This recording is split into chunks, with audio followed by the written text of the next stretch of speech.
주님 감사합니다. 아멘. 영광 받으실 분 우리 주님 한 분이십니다. 아멘. 아멘. 여러분, 주님이 여러분의 왕이십니까? 우리가 주님이 우리의 왕이신 것을 원하죠. 고백해요. 그런데 이제 우리가 입술에 고백하는 것과 우리의 마음에 그것을 원하는 것에서 더 나아가서 우리 삶이 하나님이 우리의 왕이 되게 해야 합니다. 그렇죠? 예, 주님이 우리의 왕이 되는 삶이 되도록 해야 한다는 것이죠. 우리가 주님 앞에 이 찬양을 들 때 주님이 너무 기뻐하셨어요. 우리 주님이 우리의 왕이라고, 주님만이 왕이라고 고백할 때, 그 찬양을 드릴 때 우리 주님이 너무나 기뻐하셨어요. 제가 그걸 너무 느낄 수가 있었습니다. 우리의 그 고백을 너무나 기뻐하시고 또 우리가 그러한 삶을 살기를 원하는 그것을 주님 너무나 기뻐하셨어요. 그런데 또 주님은 우리에게 말씀하시죠. 내가 너희의 진정한 왕이 되는 그 방법, 하나님께서 우리의 진정한 왕이 되는 그 길이 뭔지를 가르쳐 주십니다. 우리가 하나님 앞에 굉장히 솔직해야 합니다. 주님 나의 왕이십니다 라고 하는데, 주님 앞에 정말 많은 때에 어떤 기도를 하고 간구하고 응답을 기다릴 때, 여러분, 우리가 하나님의 뜻이 뭐예요? 하나님, 제가 어떻게 하길 원하세요? 아니면 하나님, 제가 어떻게 할까요? 라고 기도하기보다는 하나님, 이렇게 되게 해주세요 라고 기도할 때가 더 많지 않습니까? 하나님, 이렇게 되어야 해요. 하나님 도와주세요 라고 기도할 때가 더 많지 않습니까? 그런데 하나님은 그 부분에 대해서 우리에게 말씀하세요. 우리가 하나님이 우리의 왕이라고 고백하지만, 그러나 내가 내 것을 정해놓고 하나님 앞에 그것을 이루어달라고 구할 때가 너무 많다는 것이죠. 근데 그렇게 하는 것은 하나님이 내 왕이라는 것이 아니고 내가 왕이고 하나님은 날 도우시는 분. 왕을 돕는 자가 누구예요? 종이죠. 시종 드는 사람, 그죠? 하인, 하녀, 그렇게 수종 들고 시종 드는 사람이죠. 돕는 자예요. 근데 하나님은 내가 너희의 왕이 되게 해라 라고 하십니다. 하나님이 우리의 왕이 되는 건 내가 모든 것을 정해놓고 하나님이 이렇게 해주세요 라고 하는 게 아니라, 하나님 무엇을 원하십니까? 하나님이 원하시는 것들로 인도해 주십시오. 하나님, 제가 뭘 하기 원하십니까? 하나님이 원하는 그것을 할 수 있는 자가 되게 해 주십시오라고 그렇게 기도하는 게 맞다라는 거죠. 그런데 하나님의 응답은 멀리 있는 것이 아니고, 우리가 하나님의 왕되심을 알고 그 왕되심에 맞게 우리가 기도하고 하나님을 모실 때 거기에 주님이 계신다라고 말씀해요. 하나님의 응답이 우리에게 빨리 오지 않는 이유가, 그리고 하나님의 응답이 뭔지 모르겠는 이유가 뭐냐면, 이미 내가 뜻을 정해놓고 하나님께 그것을 이루어달라고 기도하기 때문에, 그래서 응답이 빨리 오지 않는다라고 말씀하는 거죠. 하나님 무엇을 원하세요? 어떻게 할까요? 라고 할 때 하나님은 처음부터 우리를 하나님 원하시는 길들로 이끌어 가실 건데, 우리가 원하는 것을 정해놓고 하나님 이것을 이루어 주세요 라고 하면 하나님 응답이 없는 거죠. 내 뜻과 하나님의 뜻이 다를 때 하나님은 때로 침묵하십니다. 그리고 뭔가 속히 이루어지지 않는 것들을 경험하게 됩니다.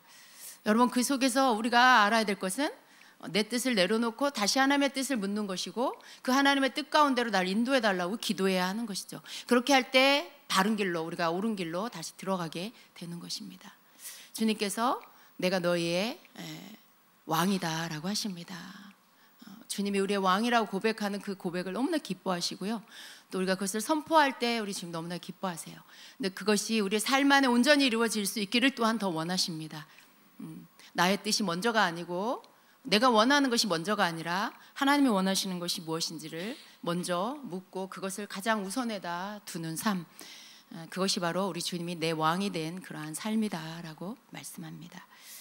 그래서 우리는 주님의 말씀을 들을 때에 듣고 이쪽 귀로 듣고 이쪽 귀로 흘려버리는 게 아니라, 그 말씀에 나를 비추어서 내 삶에 내가 정말 주님이 내 삶의 왕이 되도록, 나의 왕이 되도록 고쳐야 할 부분이 무엇인가를 생각하면서 묵상하면서 내가 그 부분들을 바꾸어가는 것, 이게 진정으로 주님의 말씀을 받은 자의 삶일 것입니다.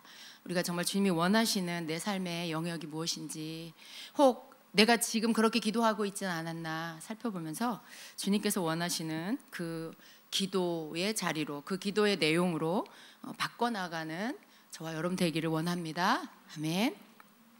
하나님이 우리의 왕 되심, 그것은 구약에 사실은 여러분 하나님의 왕 되심이 우리 성경 안에 가득히 하나님이 왕이시라는 거, 또 우리 주님 예수 그리스도 나의 구원자 되신 예수님이 왕이시라는 건 성경을 펼치면 그냥 다 알 수 있는 거예요. 그렇죠? 특별히 구약의 말씀을 보면 하나님이 하나님의 백성의 왕이 되신다라는 것을 계속해서 가르쳐주고 계시죠. 우리 지금 민수기를 묵상하고 있습니다. 여러분에게 권면합니다. 교회에서 진행하고 있는 말씀 묵상의 순서를 여러분 잘 따라오시기를 권면합니다. 여러분이 그걸 하지 않으면 여러분 손해예요. 매일매일 조금씩 여러분의 삶에 순종하고 쌓여진 것이요, 결국은 여러분을 만듭니다. 여러분이 매일매일 읽는 성경의 분량이 그게 되게 작은 것 같고, 그게 성경 읽는 게 뭐 나에게 그렇게 신앙에 도움이 될까, 뭐 그렇게 그냥 그거 읽느라고 급급해가지고 막 읽고 그리고 지나가는 게 뭐 그렇게 성경을 아는데 도움이 될까 하는 분들이 계세요. 그런데 여러분, 매일매일 여러분이 그렇게 한 것이 여러분 안에 쌓이고요, 그것이 여러분이 되는 거예요. 매일매일 조금씩 한 단락의 문장, 그 한 단락, 성경의 한 단락을 여러분이 깊이 읽고 묵상을 하는 것이 여러분 안에 쌓여서 그것이 여러분이 되는 거예요. 여러분 매일 먹은 음식이 여러분의 육체의 몸을 이루죠. 여러분이 매일매일 먹은 영적인 양식이 여러분의 영의 몸을 이룹니다. 다른 게 여러분의 영을 만드는 게 아니에요. 아주 작은 사소한 거라고 여러분이 그걸 그냥 가볍게 생각하고 그게 무슨 큰 의미가 있을까 하고 무시하고 그냥 나는 내 방법으로 할 거야 라고 한다라면 여러분 개인적으로 하는 경건의 습관이 무엇이 있는지 잘 모르겠지만 정말 매일 꾸준히 규칙적으로 그걸 하고 계십니까? 여러분 나름대로 매일매일 성경을 그렇게 몇 장씩 소리내서 읽고 계세요? 아니면 그것을 눈으로 본다, 뭐 귀로 듣는다, 매일 그렇게 규칙적으로 하고 계십니까? 그렇지 않을 거예요. 어쩌다가 한 번씩 하고 계시지 않습니까? 하지 못하는 날들이 더 많지 않습니까? 여러분 속 깊은 곳을 한번 보세요. 그것을 읽지 않는 이유는요, 귀찮아서 그래요. 귀찮아서 그런 거예요. 여러분, 그런데 우리가 아주 사소하고 작은 것, 교회 공동체 안에서 약속하고 우리 모두 다 같이 이렇게 합시다라고 할 때 여러분 그냥 거기에 따르면은요, 그게 여러분 안에 쌓여서 1년이 되고 2년이 되고 3년이 되면 어느새 여러분은 경건한 사람, 성령의 사람, 말씀의 사람, 예수님을 닮은 사람이 되어 있는 거예요. 그 작은 것, 매일매일 작은 시간, 아주 짧은 시간을 투자한 게 나중에 여러분이 굉장히 견고한 사람으로 그렇게 세워지는 그러한 그 요소들이 된다라는 거죠. 지금 교회에서 민수기를 묵상하고 있어요. 여러분 하시기를 바랍니다. 묵상하세요.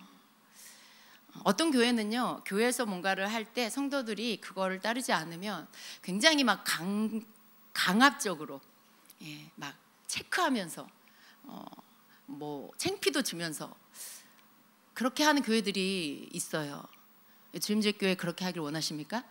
여러분 막 일으켜 세워서 검사하고 창피 주고 그렇게 하길 원하세요?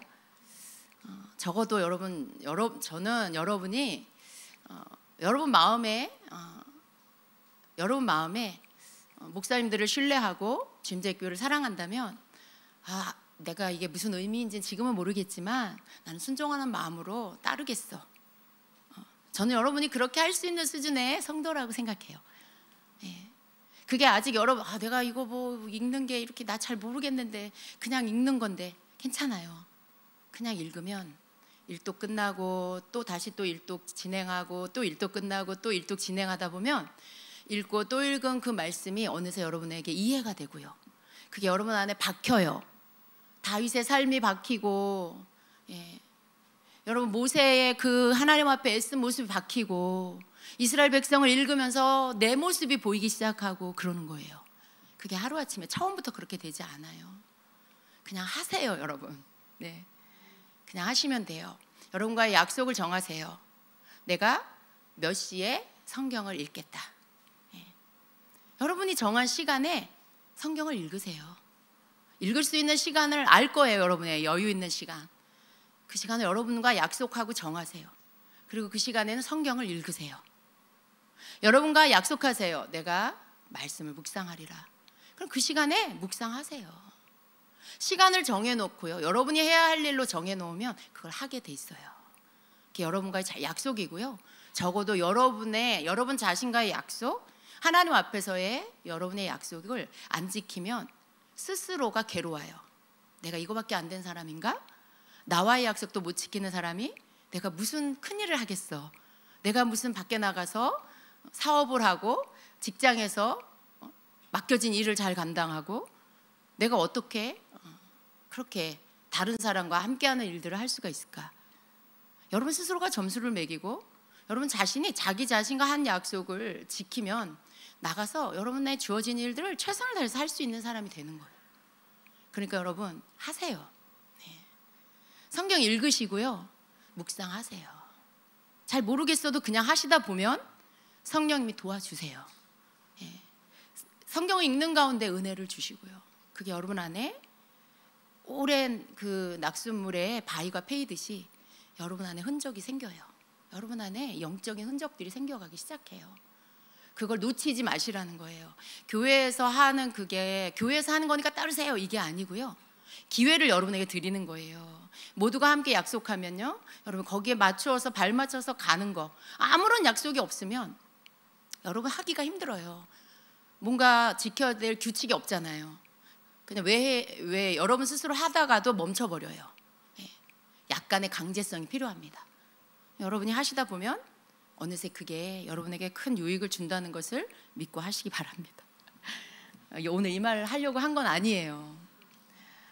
근데 지금 민수기를 묵상하는데요, 내용이 정말 여러분에게 너무 좋은 내용들이에요. 그래서 여러분이 하셨으면 좋겠어요. 우리가 구약의 복음서 할 때도 너무 좋았지만 신약의 복음서 할 때도 너무 좋았지만 구약을 하면 좀 딱딱하고 무겁지 않을까 했어요. 근데 또 목사님이 수요일 날 성경 강의를 너무나 자세하게 잘 해주고 계세요. 그게 많이 도움이 되고요. 근데 민수기서를 묵상을 하면서 성도들이 교회 생활을 어떻게 해야 하는지, 또 공동체 안에서 어떻게 질서를 지켜가야 하는지, 이런 부분들에 대해서 정말 잘 배울 수 있다라는 그런 생각이 들었어요. 여러분이 교회를 다니지만 교회 생활을 어떻게 해야 되는지 무슨 지침서가 있는 건 아니잖아요. 그냥 말씀 듣고 조금씩 배워가면서 조금씩 여러분이 바뀌어가는 거죠. 근데 묵상을 하면서 교회 안에서 여러분이 어떤 마인드로, 어떤 자세로 그렇게 그 질서 안에 들어가야 하는지를 민수기를 묵상하면서 여러분이 충분히 배울 수가 있습니다. 그래서 그 얘기를 제가 하려고 하다 보니 여러분에게 오늘 잔소리 아닌 잔소리를 하게 됐습니다. 잔소리 좀 할게요, 여러분. 목사님한테 잔소리 좀 들으면 어때요, 그죠? 제가 맨날 잔소리하는 거 아니잖아요. 여러분에게 또 약이 되라고 제가 잔소리를 했습니다. 자, 그래서 여러분 이스라엘 백성들이 이제 오늘 민수기 2장인데요. 이스라엘 백성들이 하나님께서 이제 애굽에서 출애굽시키고, 제가 마이크가 한쪽만 있으니까 조금 가운데다 가져다 놔야 되나요? 이스라엘 백성들을 출애굽시켜서 하나님이 광야를 통과하고 가나안을 가게 하는 이 여정 가운데 하나님께서 민수기 안에서 보면 이스라엘 백성들을 인구 조사를 하게 하시죠. 그리고 군대에 나갈 수 있는 20세 이상의 남자의 수를 세게 합니다. 그리고 그 안에서 모든 그 지파별로 이제 질서 있게 진을 치고, 그리고 다시 행군을 하고, 이럴 때 어떤 진영으로 모였다, 펼쳤다, 이렇게 해야 하는지를 가르쳐 주십니다. 근데 그 말씀 속에 보면은 하나님께서 가르치시는 질서가 그 안에 들어 있는데요. 하나님께서는 이제 이스라엘 백성들을 애굽에서 이렇게 데리고 나오실 때 이집트 사람들은 이스라엘 백성들을 쫓아낸 거죠. 왜냐하면 더 이상 저들이 있음으로 인하여 우리가 피해보는 것에 더 이상 참을 수 없다. 그래서 이제 장자를 다 빼앗기고 난 후에야 그제서야 이스라엘 백성들을 내보내줍니다. 하나님께서 내보내주라고 할 때 내보내주지 않고 결국은 다 나중에는 이제 쫓아내죠. 그래서 이스라엘 백성들이 애굽에 있을 때 노예의 신분에서 벗어나서 이제 하나님의 군대로 세움을 받습니다. 하나님께서는 이스라엘 백성들을 여호와의 군대라고 이렇게 부르시죠. 근데 이 군대는 어떤 걸 말하는 거예요? 전쟁을 대비해서 군인을 훈련시켜서 무장시켜서 적을 물리칠 수 있게 하는 거, 그렇게 만드는 곳이 군대예요. 그렇죠? 여러분, 남자분들은 군대 갔다 오시잖아요. 이렇게 군대 갔다 가는 이유는 뭐예요? 나라를 지키기 위해서 가서 군인이 되어서 나라를 안전하게 지키기 위해서, 전쟁이 나면 싸울 준비를 하기 위해서 가는 거죠. 그래서 하나님의 군대다라고 하면 똑같은 의미가 있습니다. 하나님은 이스라엘 백성을 한 나라로 세우고 그리고 하나님의 군대로 세우셔서 어떤 전쟁을 치를 때에 능히 이길 수 있는 그러한 나라로 세우려고 하신 것입니다. 여러분, 우리가 구약 성경을 보면은요, 구약의 모든 말씀들은요, 이 여정이 성도의 신앙 여정과 똑같습니다. 이전에 애굽에서 살 때 노예 생활, 종살이는요, 우리가 예수 그리스도 밖에 있을 때 죄의 종으로서 살던 모습을 의미합니다. 죄의 종으로 끌려다니고 죄짓고 그렇게 계속 마귀의 종으로 사는 것을 의미하죠. 그때 우리는 진노의 자녀였고 불순종의 자녀였죠. 그런데 우리가 예수님을 믿고 하나님의 자녀가 됐을 때 마치 애굽을 벗어나 출애굽하여 하나님의 백성으로 이제 하나님의 나라에 들어갈 때까지 하나님 손 안에서 훈련받고 무장되어서 가는 것처럼 광야의 시간들을 통과하게 되는 것입니다. 그 광야의 시간은 우리가 이 땅에서 믿는 자로서의 살아가는 삶입니다. 이 땅에서 사는 이 여정이 이스라엘 백성의 광야의 여정과도 같다라고 할 수가 있어요. 여러분, 우리가 이스라엘 백성이 노예 생활을 하다가 이제 나와서 광야에서 살아가는 동안에 하나님은 그 백성 훈련하십니다. 계속해서 하나님은 가르치시고 그리고 질서를 가르치시고 권위에 순복하는 법을 가르치시고 하나님의 말씀에 순종하는 이러한 법들을 계속해서 가르치시죠. 우리도 마찬가지죠. 여러분 세상에서 살다가 예수님 믿고 교회 안으로 들어오고 교회에서 뭘 배워요? 하나님 말씀을 배우면서 하나님의 그 뜻을 알게 되고 그리고 교회 공동체 안에서 어떻게 하나님의 말씀을 따라 함께 살아가야 하는지 이런 것들을 배우게 됩니다. 하나님께서 이스라엘 백성들에게 그 광야에서 뭘 주셨어요? 성막을 주셨어요. 우리에게 교회를 주신 것처럼 이스라엘 백성들에게 성막을 주셨어요. 그리고 그 성막에서 하나님 앞에 예배하는 법들을 가르쳐 주셨죠. 근데 이제 이스라엘 백성들이 민수기 2장에 보면은 하나님께서 이들에게 모든 그런 지파들이 어떻게 정렬해야 하고 그리고 진이 멈췄을 때 그리고 또 행군할 때 어떤 대열로 움직이고 서야 하는지를 말씀해 주십니다. 그 가운데 2장 1절 2절을 함께 읽도록 하겠습니다. 자, 시작. 주님께서 모세와 아론에게 말씀하셨다. 이스라엘 자손이 진을 칠 때에는 회막을 중심으로 하여 그 둘레에 진을 치되 각기 자기가 속한 부대기가 있는 곳에다 자기 가문의 깃발을 함께 세우고 진을 쳐야 한다. 아멘. 또 17절 같이 읽겠습니다. 다음에는 회막이 레위 사람의 진영과 함께 출발하여 모든 군대의 가운데 서서 나아가야 한다. 각 부대는 진을 칠 때와 같은 순서로 출발하되 각기 자기의 부대기를 앞세우고 제자리를 지켜야 한다. 제가 이렇게 많은 말씀을 함축시켜서 몇 절만 읽었어요. 근데 여기에 아주 중요한 말씀이 있어요. 하나님께서 모세와 아론에게 말씀하셨어요. 이스라엘 자손이 진을 칠 때는, 그러니까 멈출 때죠. 어떤 장소에 멈춰서 거기서 이제 진을 치고 하나님의 구름 기둥이 움직일 때까지 거기서 머뭅니다. 근데 거기에서 진을 칠 때 어떤 대열로 그 진을 치냐 하면 회막을 중심으로, 그러니까 이 회막은 또 성막인데요. 이 성막을 중심으로 하여 그 둘레의 진을 치되라고 말합니다. 그러니까 정중앙에 하나님의 성막이 있고요. 그리고 그 성막을 중심으로 동서남북에 각 지파, 하나님이 명하신 지파대로 모여서 진을 그렇게 치라고 한 거죠. 그러니까 온 백성이 하나님의 성막을 중심으로 둘레에 진을 친 것입니다. 그 중앙에 하나님의 성막이 있는 것입니다. 하나님께서 이렇게 진을 치라고 말씀을 하셨어요. 하나님께서 이렇게 진을 치라고 하시는 것은 뭘 의미할까요?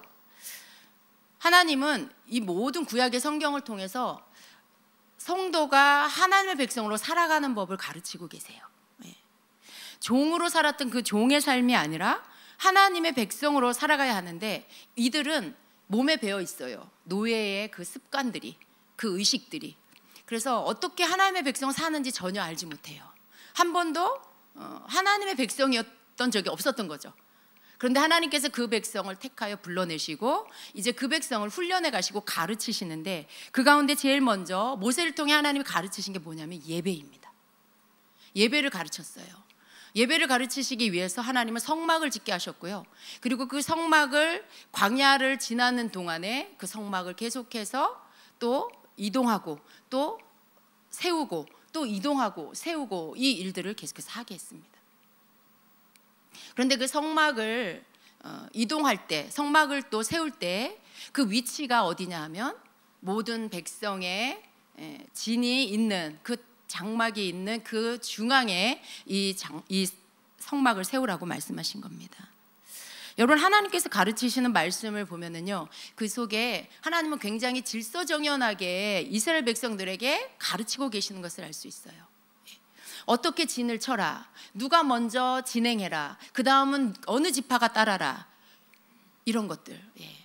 그리고 각 지파의 가문별로, 가족별로 그 가운데 대표를 뽑으시고 그들의 이름을 부르시고, 그리고 그들이 모세와 아론을 돕게 그렇게 하라고 명령하십니다. 여러분, 그런 하나님이 내시는 모든 질서를 보면 와, 하나님은 행정가시구나 라는 생각이 들어요. 하나님은 영적인 것들만 가르쳐 주시는 게 아니라 모든 이 행정적인 것들까지도 아주 탁월하셔서 그 모든 것들을 질서 있게 가르치시며 그 질서 안에서 정렬되라고 말씀하고 있습니다. 여러분, 근데 그 가운데 성도들이 해야 할 그런 이 땅에서 또 교회 생활, 또 여러분의 가정 생활, 또 여러분의 직장과 뭐 학교, 여러분의 삶의 모든 영역 가운데 하나님이 주시는 그 질서대로 여러분이 살아야 한다는 것을 배워야 합니다. 단지 교회 생활만을 말하는 게 아니고요, 여러분 삶의 전반적인 모든 부분을 말씀하고 있는 것입니다. 하나님은 모세를 통해서 이스라엘 백성에게 예배를 가르치셨어요. 또 질서를 가르쳐 주셨습니다. 전쟁을 치를 수 있는 군대로 준비시키고 싸움에 나갈 만한 20세 이상의 남자들의 수를 세웠다라는 것은, 그렇게 그들의 수를 셌다는 건 뭐예요? 그들을 군인으로 불렀다라는 뜻이기도 합니다. 그래서 언제든지 전쟁이 일어나면 나가서 싸워야 하는 그런 사람들로 준비를 시켜주신 겁니다. 여러분, 성도는 언제든지 전쟁을 치를 줄 아는 자로 준비돼야 합니다. 여러분, 전쟁, 내가 왜요? 나 군인 아닌데요? 성도에게는 항상 영적 전쟁이 있습니다. 육신의 나이 20세 이상을 카운트했지만요, 이 영적 의미는 영적 싸움을 할 줄 아는 나이를 말하는 거예요. 육신적으로 20세 이상 하면 굉장히 가장 젊고 가장 혈기왕성하고 힘을 쓸 수 있는 그런 젊음의 나이입니다. 근데 이 가장 젊은 나이를 의미하는 영적인 나이의 이 젊은 나이는요, 다른 것이 아니고요, 영적인 것들을 분별해서 하나님의 질서 안에 내가 머물 줄도 알고 순복할 줄도 알고, 또 사람이 아닌 그 뒤에서 역사하고 조종하는 악한 영을 대적해서 싸울 줄 아는 그런 사람이 영적 나이로 20세 이상입니다. 원수를 물리칠 줄 아는, 분별할 줄 아는 그런 영적인 나이입니다. 근데 여러분, 이러한 20세 이상의 전쟁에 나갈 수 있는 그런 영적 나이가 여러분 되셔야 한다라는 것이죠. 그 나머지 사람들을 카운트하지 않았어요. 어린아이들, 노인들, 또 힘이 없는 여자들 카운트하지 않았어요. 여러분, 그런데 우리가 하나님은 성차별하셔, 이렇게 말씀하시면 안 돼요. 구약의 모든 것들을 우리가 예표로 봐야 하고요, 영적인 의미로 볼 수 있어야 하는데 20세 이상의 전쟁에 나갈 수 있는 자가 의미하는 건 바로 그런 것입니다. 하나님의 질서 안에 머물 줄 알고 악한 대적을 물리쳐 싸울 줄 아는 그런 믿음의 단계를 말씀하는 겁니다.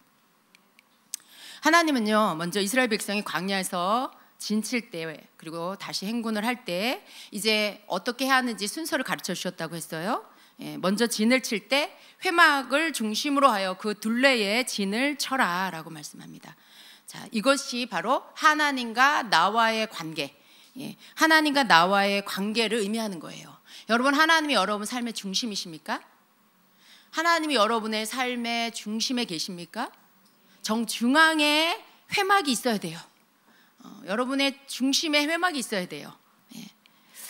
그 안에 여러분이 하나님과의 관계를 두고 거기에 신앙생활 그리고 거기에 교회생활, 이것이 건강하게 만들어져 갈 때 여러분 삶의 모든 영역 가운데 하나님이 주시는 안전함과 평강이 있게 되는 것입니다. 신앙생활은 곧 여러분 교회생활과 직결되어 있습니다. 이스라엘 공동체 안에 속한다는 것은요, 무슨 의미일까요? 여러분이 교회 공동체 안에 소속된다는 의미로 볼 수도 있습니다. 우리의 신앙생활은 어떻게 하는 거예요? 우리의 신앙은 이 땅에서 우리의 신앙생활, 교회를 떠나서는 건강한 신앙생활을 할 수가 없습니다. 내가 혼자 집에서 예배 드리면서 나 홀로 교회로 나는 신앙생활을 해요 라고 한 사람이 간혹 가다가 있더라고요. 근데 여러분, 절대 건강한 신앙생활을 할 수 없어요. 결코 하나님이 원하시는 그 아주 무장된, 훈련이 잘 된 하나님의 군사로 준비될 수가 없습니다.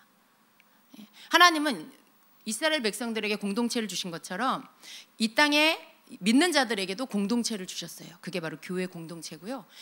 그 교회 공동체를 통해서 여러분의 신앙생활을 하는 거고, 여러분이 그걸 통해서 여러분 신앙이 성장하고, 그리고 하나님의 사람으로 전쟁에 나갈 수 있는 20세 이상의 사람으로 여러분이 준비가 될 수가 있는 것입니다. 여러분, 왜 교회가 그렇게 중요할까요? 교회가, 여러분 교회를 통해서 여러분이 천국 갈 때까지 여러분이 신앙적으로 성장하고 무장하고 하는 이 교회가 뭐냐면 바로 성막이에요. 교회가 바로 하나님의 군대예요. 여러분이 군대로 모집된 거예요. 군대로 여러분이 믿는 자가 되었다는 것은 하나님의 군대에 소집이 된 하나님의 군사로 모집이 된 겁니다. 그러니까 교회 생활이 곧 여러분의 영적인 신앙생활과 직결되어 있다는 것입니다. 여러분의 건강한 교회 생활은 신앙을 성장시켜주고요, 또 가정의 질서를 세우게 하고요, 또 각 개인의 삶의 질서를 바르게 세우게 하는 것입니다. 그 모든 것들을 여러분이 교회 안에서 배우는 거예요. 말씀을 통해서, 또 그리고 함께 성도와의 그런 교제의 삶을 통해서 여러분 그런 모든 것들을 배워가는 것입니다. 여러분, 성도의 삶의 이 질서의 기준은요, 하나님 앞에 예배가 돼야 돼요. 첫 번째 여러분 질서의 그 성도의 삶의 질서 기준이 하나님 앞에 예배가 되어야 한다는 것입니다. 그리고 하나님의 말씀이어야 합니다. 하나님의 질서는 뭘까? 좀 여러분 막연할 수 있어요. 하나님의 질서는요, 먼저는 내가 어디에 속해 있는 사람인가 알아야 되겠죠. 소속이 없는 사람이 있어요. 소속이 없어서 그냥 이렇게 떠돌아다니는 사람. 오늘은 이 교회, 내일 다음 주는 저 교회, 그 다음 주는 또 다른 교회, 그렇게 떠돌아다니는 그러한 소속이 없는 사람이 있어요. 여러분, 그것은 하나님의 질서 안에 들어간 것이 아닙니다. 하나님의 질서 안으로 들어가고 하나님의 질서가 내 삶의 기준이 되는 사람은요, 내가 먼저 어딘가에 속해서 내 소속이 어딘가를 아는 자가 되는 거예요. 그리고 또 나의 리더는 누구인가, 이것을 바르게 아는 거고요. 그 공동체 안에서 내 위치는 어디인가, 하나님 나라 안에서 나의 위치는 어디인가, 이것을 또 아는 겁니다. 그래서 내가 할 일은 무엇인가, 이것을 아는 것이 바로 하나님의 질서 가운데 들어가는 자인 것입니다. 그런데 질서 안에 들어가지 않는 자는요, 이런 모든 것들이 제대로 서 있지 않아요. 내가 어디에 소속되어 있는지 소속이 없고요, 나의 리더가 누구인지 분명하게 서 있지 않아요. 이번 주는 이 교회 목사님, 다음 주는 저 교회 목사님. 여러분, 그렇게 리더가 나의 진정한 내 리더라고도 말할 수도 없는, 그냥 지나가는 잠깐 한 주, 잠깐 한 시간 만났다가 헤어지는, 그게 어떻게 리더예요, 여러분? 그런 사람이 어떻게 나의 삶의 리더가 될 수 있겠어요? 분명한 내 리더를 아는 거, 그리고 내가 주임제교회 집사면 집사, 권사면 권사, 장로면 장로, 이렇게 딱 자기의 소속을 알아서 누군가가 여러분에게 어느 교회를 다니세요? 담임 목사님이 누구세요? 직분이 뭐세요? 라고 할 때 정확하게 대답할 수 있어야 돼요. 물론 여러분, 이 금요 예배 나오시는 여러분들은 그것이 분명하게 잘 잡혀 있는 여러분이시겠죠. 근데 오늘날의 많은 성도들, 특별히 우리 주임제교회는 그렇지 않아요. 그런데 많은 성도들 중에 코로나 이후에 보면 떠돌이로 이렇게 다니면서 소속이 없고 분명한 자기 리더가 없고 자기 직분도 흐리고 자기가 위치가 어딘지도 잘 모르는 이런 분들이 있어요. 교회를 다닌다고 하는데, 신앙인이라고 하는데 그런 모든 것들에 대해서 불분명한 이들이 있다라는 거예요. 잘못된 겁니다. 하나님의 질서 안에 있는 게 아니에요. 하나님 질서 밖에 있는 사람들인 것입니다. 그냥 내 맘대로 하는 신앙, 하나님 백성 안으로 들어와서 소속되지 않은 그런 사람이 되는 것입니다. 여러분 직분도 소중히 여기시기 바랍니다. 교회에서 여러분에게 임명해서 준 여러분의 직분이에요. 어떤 분들은 헌금 봉투에 자기 직분 쓰지 않는 분들이 있어요. 그냥 이름만 이렇게 써요. 왜 그러신지 한번 이렇게 물어보고 싶어요. 왜 이름만 쓰세요? 직분을 왜 안 쓰시는 거예요? 그 직분이 자랑스럽지 않나요? 부끄러우신가요? 내가 거기에 자격이 없다라고 생각하시나요? 그 모든 것들은 여러분 가지면 안 되는 마음이에요. 교회를 통해서 여러분에게 직분을 주신 건 하나님께서 모세와 아론을 통해서 중간 리더들을 이렇게 세운 것처럼 교회를 통해서, 목사님들을 통해서, 또 사역자들을 통해서 기도하고 여러분들을 세워 여러분에게 직분을 임명한 거예요. 그건 여러분이 무슨 계급도 아니고요. 그건 여러분이 무슨 감투도 아니에요. 여러분이 세상에서 받는 그런 감투 같은 것도 아니에요. 그건 거룩한 하나님이 주신 성도의 직분입니다. 그 직분을 맡으면 내가 그 직분에 맞게 주어진 일을 잘 감당하려고 힘쓰고 기도하시면 되는 거예요. 그 직분이 부담스럽고 그것을 계속 부담스러워하는 자세는 하나님이 기뻐하는 자세가 아닙니다. 오늘 계속 또 잔소리를 하게 됩니다. 내용이니만큼 그런 것 같아요. 여러분 이해하고 들으시기 바랍니다. 그래서 여러분, 하나님의 질서 안으로 들어가는 사람이 돼야 되고요, 그 질서 안에서 머물 줄 아는 그런 사람이 되어야 한다라는 것입니다. 여러분이 공동체 안에서 하나님의 질서 안으로 들어가면은요, 교회, 가정, 여러분 직장, 여러분 학교, 여러분이 속한 모든 영역에 여러분이 하나님 질서 안으로 들어가게 되는 거예요. 그 질서가 안 세워지면 가정의 질서도 안 세워져요. 직장에서도 여러분이 믿는 자로서의 그 본을 보일 수가 없어요. 근데 여러분이 그 질서가 바르게 세워지면은요, 여러분의 영적 질서, 교회 안에서의 질서가 세워지면 가정의 질서가 세워져요. 직장에서도 믿는 자가 어떻게 행해야 될지 여러분 안에 질서가 세워집니다. 내 삶의 기준이 세워진다라는 것입니다.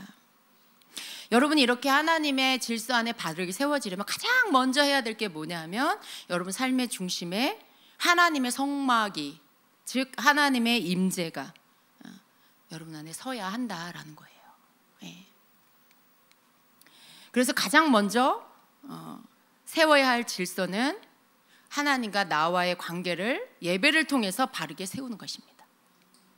하나님과 나와의 관계를 어떻게 세울까? 여러 가지 여러분이 생각해 볼 수 있어요. 20일 금식 기도를 할까? 예배가 안 서 있는데 무슨 금식 기도? 하루도 못 할 거예요. 예배가 서 있지 않는 사람은 금식 기도 못 합니다.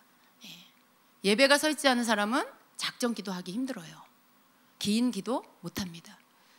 가장 먼저 세워야 할 게 뭐냐면 예배예요. 하나님과 나와의 관계를, 하나님의 질서 안에서 바르게 내 삶을 세우려면 관계를 세워야 하는데, 그 관계를 세우는 거에 첫 번째 세울 게 예배입니다. 그래서 여러분 예배를 회복해야 돼요. 여러분이 예배를 먼저 바르게 세워야 하는 것입니다. 그럴 때 여러분께서 삶 안에 모든 삶에서의 또 다른 영역의 질서들이 바르게 세워지게 되는 것입니다. 또 하나님께서 이스라엘 백성들이 진군할 때에도 하나님이 순서를 정해 주셨어요. 아까 이제 진을 칠 때 회막을 가운데 중심에 두고 동서남북에 각 지파들이 진을 치라고 했죠. 근데 또 이제 이동할 때 진군을 할 때 그때도 하나님은 순서를 정해 주셨어요. 그런데 그 순서가 어떻게 되냐면 가장 맨 앞에 나아가는 지파가 바로 유다 지파가 먼저, 유다 지파, 그리고 그 동쪽에 진을 친 세 지파가 먼저 갑니다. 그리고 그 다음 남쪽에 진을 쳤던 지파들이 두 번째로 따라갑니다.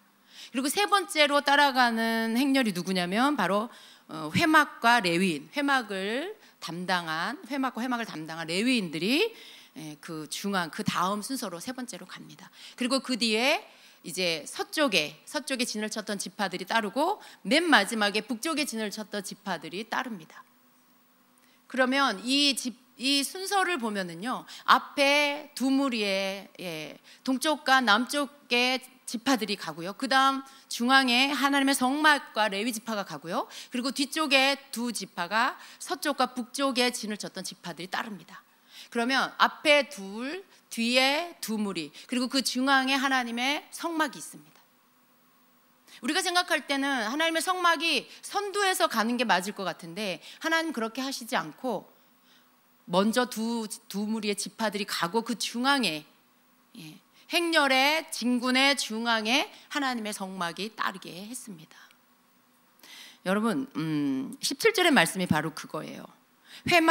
다음에는 회막이 레위 사람의 진영과 함께 출발하여 모든 군대의 가운데에 서서 나아간다. 모든 군대의 가운데 서서 하나님의 회막과 이스라엘 레위 지파가 간다라는 거예요. 그리고 각 부대는 진을 칠 때와 같은 순서로 출발하되 각기 자기의 부대기를 앞세우고 제자리를 지켜야 한다. 하나님은요, 제자리를 지키라고 말씀하세요. 질서를 따른다라는 것은요, 질서는 뭐예요? 정렬이 되어 있는 거죠. 그 안에 내 자리가 있어요. 순서가 있고요, 거기에 내 자리가 있어요. 이 자리를 지파별로 또 각 가족별로 이렇게 잘 자기 자리를 지켜야 된다는 거죠. 그것을 지키라고 말씀하고 있습니다. 하나님의 성막이 이스라엘 백성의 중앙에 진행해라. 하나님께서 이 말씀을 통해서 다시 한번 성도의 모든 삶의 중심에 하나님이 계셔야 한다는 것을 말씀합니다. 그것은 곧 교회와 하나님의 말씀과 성령을 우리 삶의 중심에 두라라고 하시는 말씀이에요. 내 삶의 가장 중심에 교회와 하나님의 말씀과 성령이 계셔야 합니다. 교회 생활과 동떨어져 보이는 사회 생활도, 그리고 또 가정 생활도 하나님의 말씀과 그리고 성령의 인도하심을 받는 삶을 가장 중심에 두어야 한다는 것입니다. 성도는요, 인생의 모든 영역에, 모든 시간 속에 이 질서를 따라서 살아야 합니다. 어떤 때만이 아니에요. 어느 기간만이 아니고요. 내가 막 예수님 믿고 첫사랑 안에 빠져서 너무 좋을 때, 충만할 때, 그때만이 아니고 예수님 믿고 난 후에 천국 갈 때까지의 모든 삶의 시간 속에서 이 질서 안에서 살아야 한다라는 것입니다. 그래서 여러분, 이 질서 안에서의 삶을 살려면 가장 먼저 여러분이 세워져야 할 게 예배 중심의 삶에 되어야 한다. 그 시간이 먼저 배치되어야 한다라는 것을 여러분에게 말씀드립니다. 교회에서 함께 모여서 예배드리는 이 공예배 시간, 여러분 이거 잃어버리면 하나님의 질서, 하나님 중심의 이 질서는 흐트러지기 시작해요. 여러분이 한 주만 예배를 안 드려보세요. 교회에서 함께하는 이 공예배를 여러분이 한 주만 안 드려보세요. 여러분이 어떻게 되는지 빠져보신 분은 아실 거예요. 예배를 늘 드리다가 한 주 예배를 안 드렸어. 그러면 여러분 자신이 어떻게 바뀌는지 너무 잘 아실 거예요. 성령이 없는 사람처럼 되지 않습니까? 너무나 여러분 자신이 막 드러나고 있지 않습니까? 여러분 감정, 여러분 하고 싶은 대로 뭐 말하고 싶은 거 다 말하고, 성질 부리고 싶은 거 다 하고, 여러분 막 절제가 안 되고, 그런 모든 것들이 자연스럽게 막 다 올라와요. 질서가 다 깨져버린 거죠. 여러분 삶의 모든 질서들이 흐트러 버려지기 시작하는 거예요. 그것이 계속해서 이어지면 어떻게 돼요? 결국에는 그 사람의 삶이 무너지고 맙니다. 그래서 여러분 하나님의 성막이 중심에 있다는 것은 예배가 내 삶의 중심에 있다라는 그 의미가 굉장히 중요한 의미가 있다는 걸 여러분이 아셔야 돼요. 여러분 우리가 예배를 통해서요 변화를 받는 거예요. 예배를 통해서 치유를 받는 거고요. 예배를 통해서 내 죄를 깨닫는 때가 많아요. 예배를 드리다가 하나님이 어떤 분인지를 알게 되는 때가 더 많죠. 다른 어떤 시간보다도. 그 시간에 많은 여러분 삶의 변화가 일어나는 거예요. 치유도 또 회복도, 그리고 내가 죄인인 걸 깨닫는 것도, 진정한 회개도, 그리고 진정한 기쁨으로 회복되는 것도, 그 모든 것들이 예배를 통해서 일어나는 것입니다. 그런데 예배를 드리지 않으면 어떻게 하나님이 내 삶의 중심에 왕으로 사시는 것들을 살 수가 있겠습니까? 어떤 것도 제대로 된 질서가 잡힐 수가 없게 되는 거예요. 어떤 분이 그래요. 나는 공예배는 드리지 않는데 난 하나님 믿어요. 이렇게 말하는 사람이 있어요. 여러분 그렇게 본인이 그렇게 생각할 수 있는지 몰라도요. 이렇게 하는 것은 공예배로 모이지 않으면서 그냥 혼자 계속 여러분 할 수 없는 기간은 어쩔 수 없어요. 병원에 입원해 있다거나 어쩔 수 없는 상황들이 있잖아요. 근데 그냥 자기는 교회를 별로 안 좋아해. 그래서 나 혼자 그냥 예배드려. 이렇게 신앙생활 해요. 이렇게 하시는 분들 사실은 그 믿음이 죽은 믿음으로 갈 수밖에 없다라는 것을 아셔야 됩니다. 진정한 변화가 일어나기가 너무나 어렵기 때문에 그래요. 그래서 우리에게 주신 하나님의 질서는요 너무나 중요한 것입니다. 그리고 하나님의 질서를 배우기 위해서 교회 생활이 중요하다는 것을 아셔야 돼요. 하나님의 질서를 교회에서 배우는 거예요. 권위에 순복하는 거 교회에서 배우는 거고요. 그 권위가 하나님의 권위라는 걸 알게 되는 것도 교회예요. 또 여러분 내가 이 하나님이 내신 질서 안에서 내가 어딘가에 소속되잖아요. 여러분이 어떤 셀에 소속되고 어떤 기관에 소속되고 여러분을 이끌어주는 셀장이 있고 또 뭐 여러분을 또 인도해주는 뭐 또 여러분의 소속되어져 있는 곳 안에 뭐 전도사님들이 있을 수 있고 또 저희들이 가르치는 그 소그룹 모임 안에 또 우리의 가르침 안에 저와 김 목사님의 가르침 안에서 들어오고 물론 저희가 담임 목사지만 또 여러분의 소속됨 안에 그 안에 그 권위 안으로 또 여러분이 또 들어옵니다. 그 권위 안에 들어간다는 게 뭔지를 여러분 교회에서 배우는 거예요. 그리고 어떻게 권위에 순복하는 건지도 교회 안에서 배우는 거고요. 또 여러분에게 맡겨진 직분을 따라 여러분에게 또 맡겨진 봉사를 따라 여러분이 그 일을 왜 충성해야 되고 어떻게 충성해야 하는지 배우는 것도 교회에서 배우는 거예요. 사람들과의 관계에 어떻게 관계해야 하는지도 제대로 배우는 곳이 교회예요. 세상은 어떻게 가르쳐요? 다른 사람을 짓밟고 네가 올라가라 이렇게 가르치잖아요. 저 사람이 없어야 네가 더 높아질 수 있어 이렇게 가르친 게 세상이에요.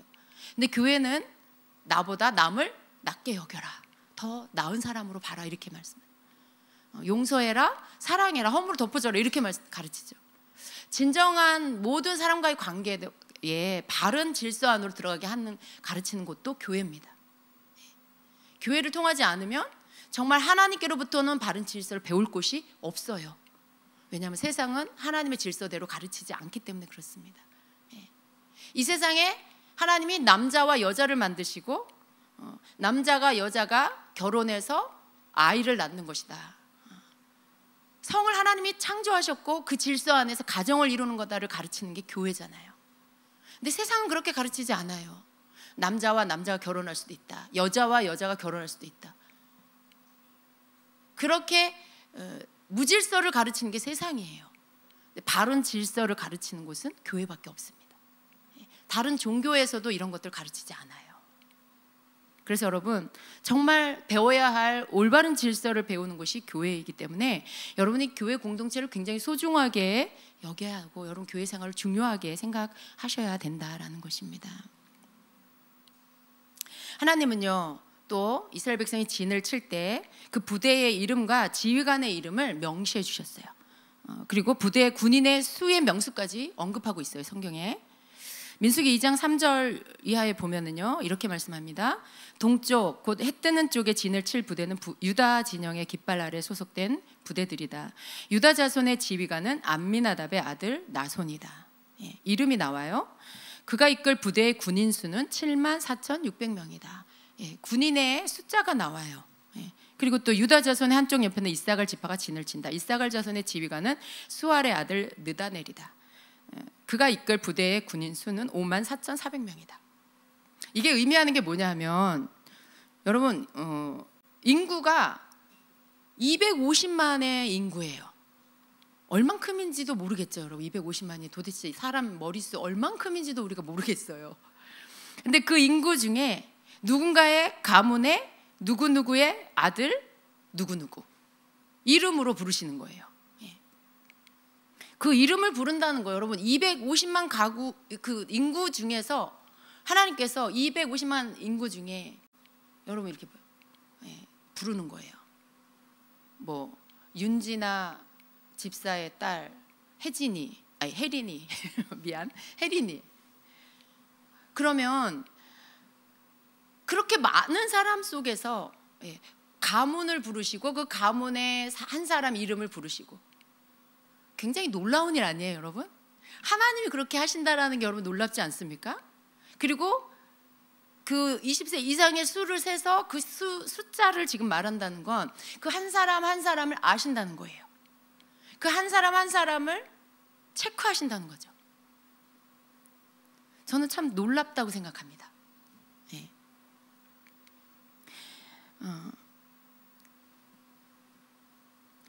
근데 여러분, 그 한 사람 한 사람이 바로 여러분이에요.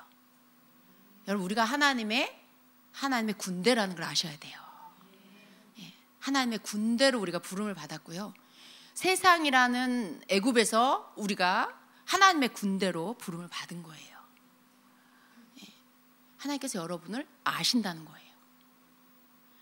이름으로도 부르셨고요. 여러분, 누구인지를, 어느 가문인지를, 누구의 자녀인지를 알고 계세요.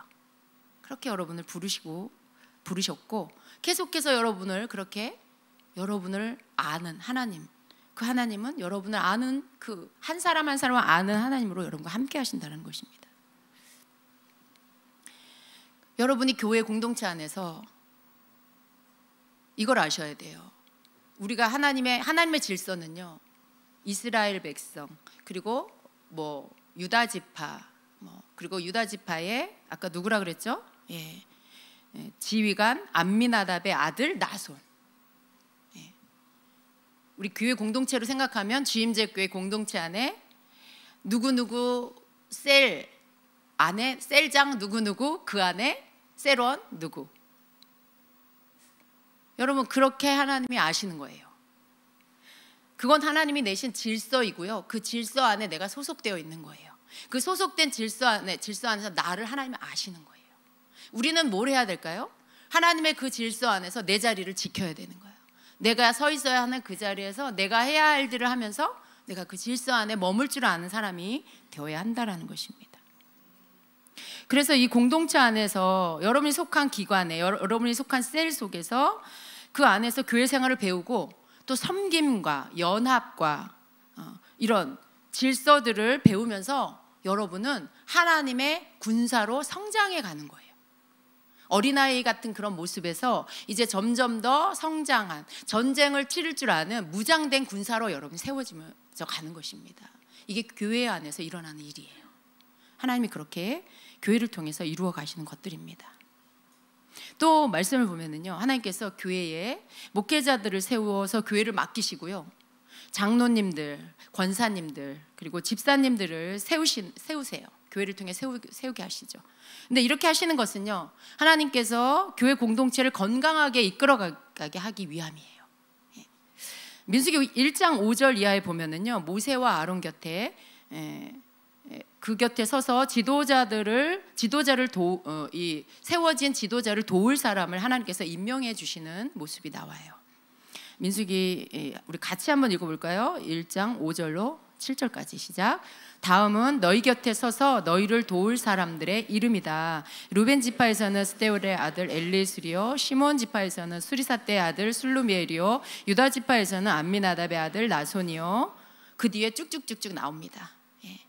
레위 지파를 뺀 11지파의 그 이름들이 나와요. 그들이 누구냐면 모세와 아론 곁에 서서 그들을 도울 사람들의 이름이에요. 하나님이 임명하시는 거죠. 여러분, 교회 직분자들을 이렇게 세우는 게 왜 그럴까요? 교회를 목사님들에게 맡겼어요. 목사님께 하나님께서 목사님을 세우셔서 교회를 맡기고, 그리고 그 목사님들을 도울 직분자들을 세우시죠. 목사님들과 함께 교회를 건강하게 이끌어가게 하시기 위해서 도울 자를 세워주십니다. 하나님의 군대를 이끌어가는 지도자를 돕는 사람들이에요. 우리 주임제교회 직분자 성도 여러분, 여러분이 해야 할 일이 뭔지 아셔야 돼요. 직분을 받았는데 직분을 받은 후와 직분을 받기 전의 모습이 다르지 않으면 안 돼. 다르지 않다 그러면 안 돼요. 내가 평신도 때나 집사 때나 뭐 별로 달라진 것도 없어. 그러면 안 된다는 거예요. 여러분의 마음 안에 한 가지가 생겨야 돼요. 어떻게 교회를 더 사랑할까? 어떻게 교회에 내가 힘이 될까? 이런 마음이 여러분 안에 심겨져야 돼요. 우리 직분 받으신 분들 그렇습니까? 우리 권사님들 이전보다 교회 사랑하는 마음이 더 많이 생기셨습니까? 더 교회를 위해 기도가 나오십니까? 그렇게 되셔야 돼요. 우리 장로님들 어떠십니까? 제가 볼 땐 그러신 것 같아요. 정말 교회를 사랑하시고 정말 더 마음을 쓰시고 또 시간을 내시고 하시는 모습을 봅니다. 그런 것들, 그렇게 함께 목사님들과 같이 공동체를 세워가, 하나님의 교회를 든든히 세워가라고, 그러한 일들을 함께 도우라고 세워주신 거예요. 그래서 그렇게 우리가 교회 안에 속해서 그 공동체 안에 이렇게 있으면 내가 서야 할 자리가 어딘지 알아지게 되는 거예요. 배우게 되는 거예요. 내가 뭘 해야 될지를 배우게 된다라는 것입니다. 그 질서 안에 우리들을 세워주시고요. 그 질서 안에 우리가 머물 때 그때 여러분 삶에 평강과 안전이 있어요. 여러분이 그 질서 안에 머물잖아요. 그러면 여러분의 삶의 모든 영역 가운데 평강이 임해요. 근데 여러분이 그 질서를 벗어나서 여러분의 우선순위가 다른 게 돼버리면 거기서부터는 여러분 근심 걱정이 여러분에게 찾아오게 돼요. 근심 걱정할 일이 이때 생기고 저 때는 안 생기냐, 그게 아니고요. 근심 걱정할 일이 있지만 여러분이 하나님이 내신 질서 안에서 그 질서 가운데 거하게 되면요, 근심 걱정이 더 이상 근심 걱정이 아니라는 거예요. 걱정이 되지 않게 돼요. 근심이 되지 않게 돼요. 왜냐하면 그 질서 안에 있을 때 하나님은 여러분 마음 가운데 평강을 주셔서 하나님께 온전히 맡길 수 있게 이끌어 주세요. 그걸 가지고 내가 걱정하고 그 일만 생각하게 하지 않으시고요, 여러분이 그것을 하나님께 온전히 맡기고 나아갈 수 있도록 평강으로 인도해 주신다는 거죠. 그래서 질서 가운데 거하는 건 굉장히 중요한 거예요.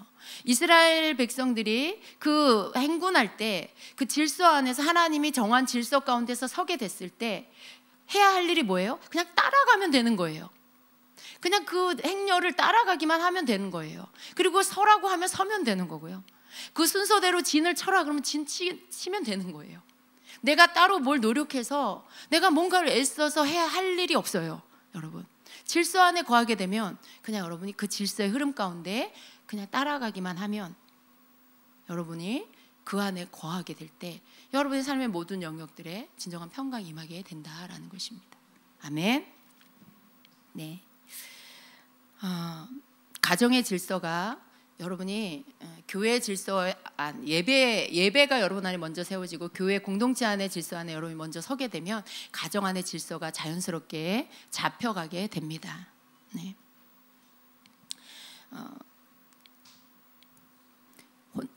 여러분 질서를 따르지 않게 되면 어떻게 될까요? 내가 어떤 무서운 일, 무거운 일, 두려운 일을 만났어요. 그것이 내 삶에 내가 돌파하기가 너무 어려운 일일 수 있어요. 큰 질병일 수도 있고 재정의 문제일 수도 있고요. 근데 그런 일을 만났을 때 혼자 그것을 돌파하기 너무 힘들죠.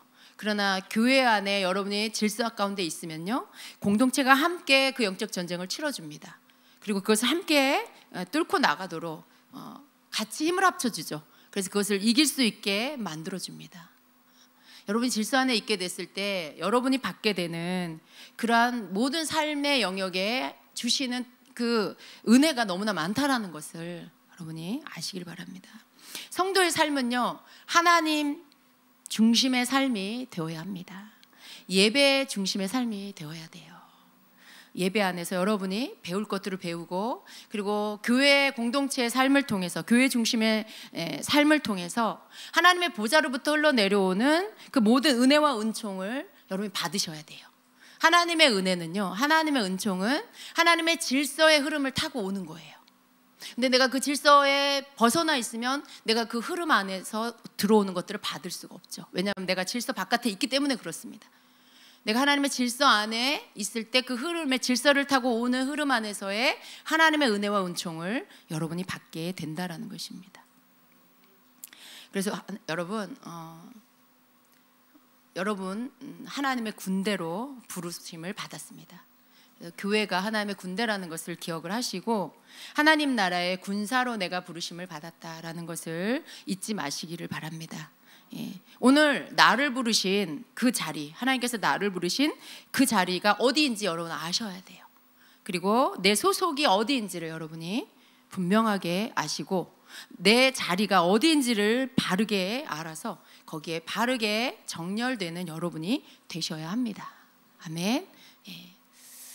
다소 딱딱한 말씀이지만 이것이 또 하나님께서 왜 지금 이때 민수기를 우리에게 묵상하게 하셨을까 생각해 봤어요.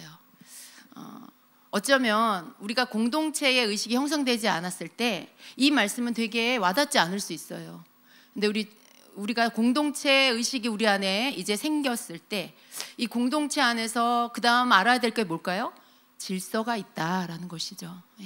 그 질서를 우리가 함께 세워가고, 그리고 그 속에서 더 건강한 교회가 되게 하고, 그리고 내 역할을 잘 감당함으로 인해서 하나님의 질서 한 사람 한 사람이 하나님 앞에서 주신 그 하나님의 질서에 서게 될 때 공동체가 건강해지고, 그리고 함께 하나님의 무장된 군대로서 그렇게 준비된다는 것을 우리 모두가 함께 알고, 그렇게 함께 교회 중심적인, 하나님 중심적인 삶으로 살아가시기를 예수님의 이름으로 축원합니다. 아멘.